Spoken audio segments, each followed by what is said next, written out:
I'm Diane Rowden, Hernando County Commissioner with awesome Hernando County, and I'm sitting here with a couple of really awesome people today, and I have Kent Maynard and Wendy Maynard, and we're sitting here special with Kent because Kent needs a new kidney, and he's wants to be on the kidney transplant list in Tampa General, right? Kent, so Correct. do you want to tell us a little bit about your situation? Well, let me just follow this up a little bit more special about you, because Kent's really special. I don't know about you, but I have animals, and Kent is a veterinarian. For 37 years, he's taken care of animals just like yours and mine out there, and I think it's so great because we want to help Kent. So, Kent, can you tell us your story? Yeah, sure. I knew about in 2006 that I had a hereditary genetic kidney deficiency called Alport syndrome. At that time, I really wasn't given a prognosis, just to take care of myself and watch my blood pressure and sugar and so forth. And I found out last fall when I was in the hospital that my kidneys had really started to seriously degenerate. And my nephrologist told me that having this Alport syndrome, that they were not going to get better, and they were simply going to get worse. And he said, your only real option at this point is to get a kidney transplant. I can have dialysis, but he says, you are going to need to transplant. And he told me that his goal was to get me on the transplant list and get the kidney transplant so that I might never have to go on dialysis. So he urged me to do that, and he's been following me every month, and my kidney values have been getting less and less. So at some point, probably within the next year, I'm either going to have dialysis or get the transplant. So I went through the procedure at Tampa General, which I heard was the best transplant facility around. And I went through the workup and the tissue matching and everything else. And I found out there was a financial glitch. I do have Medicare and insurance supplements that pay 80%, but the medication you have to take after the transplant, the anti-rejection drugs, are very expensive, and they want to make sure that any recipient is financially able to take care of that, so that they're assured that the transplant gets the proper medication, because otherwise the kidney will fail.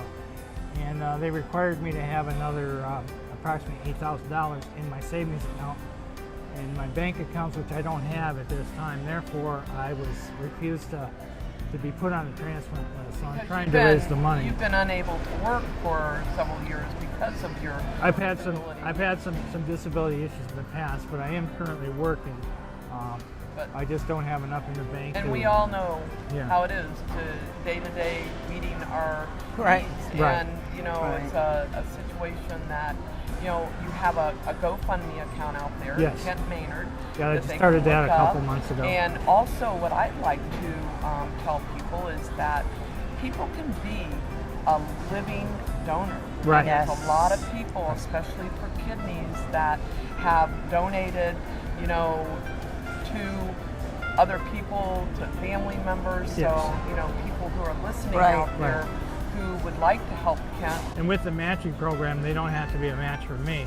They can simply donate a kidney, and there's a program where they find another kidney in exchange. So they have an exchange program. So any healthy person that wants to donate would be eligible. It's a living donor bank, which is that amazed me. It is amazing. When we were at Tampa General, and they're like, if somebody in the family wanted to donate a kidney to him, and the tissues and the blood didn't match up, well, the tissues and blood that matched somebody that needs a transplant, theirs would go to them, and then whoever had a match for my husband's tissue and blood he would get that one at the same time. It was just amazing. And again, cadaver donors. And absolutely. If somebody dies, unfortunately, that happens. Right. But somebody can sign on their license that they want to be a donor, because if you ever did have that accident, my gosh, wouldn't it be your family feel so good that you helped someone else? And speaking of that, my sister Dana right now is in surgery at Cleveland Clinic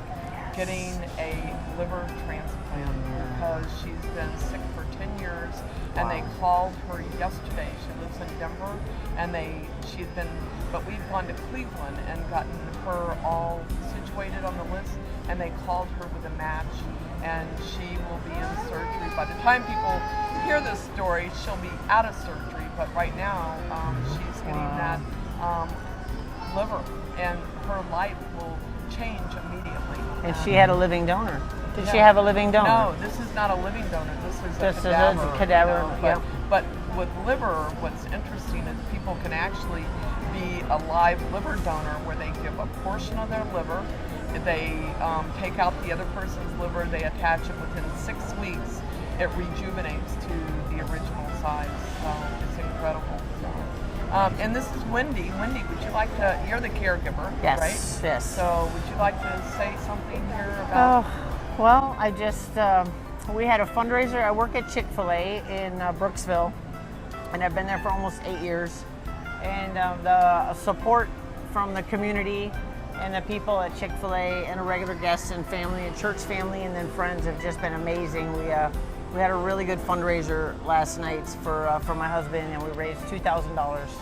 Which was amazing to me. So we're just a couple $1,000s short of the goal that we need, and in the meantime, we'll just save on that. But and I know that you also said that if you raised more money than what you need, that, I'd that give it you back would to be somebody giving else. It to somebody else. That so Absolutely. It's a chain that goes on. It's Absolutely. just like somebody being a live kidney donor. You know that it may not go directly to or Kent, but or it on might. your driver's license. Yeah. What were the figures? 120,000 people are waiting for transplants. 120,000 And 21 people a day are dying that are that in can't need. that don't get a transplant.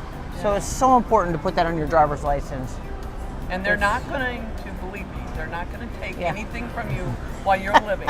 So people, there's a lot of myths out there. And they're still going to try and keep you alive if you are in the They are hospital gonna- and you are a donor. Exactly. There's those myths. And you actually, your family gets more than the regular patient because they're going to go through every test that there is. I mean, believe Correct. me, if your toe wiggles, you're not going to be, Right. you. So, Right. there's.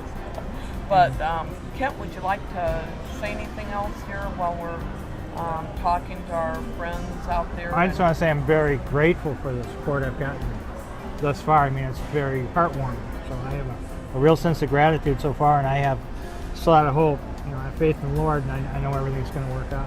Well, I do too, all and good. thank you for being here. And Thank you Kent, for having I us. just want to thank you for all the years that you were a veterinarian, and you're still doing it a little bit while you're feeling good that you can do it, and helping all of our animals out there. Because without our veterinarians, we wouldn't have that unconditional love that we get from our animals. Absolutely. Yeah, I found it very rewarding over the years. Yes. Well, thank you, and God bless you both of you. Thank you. Thank you.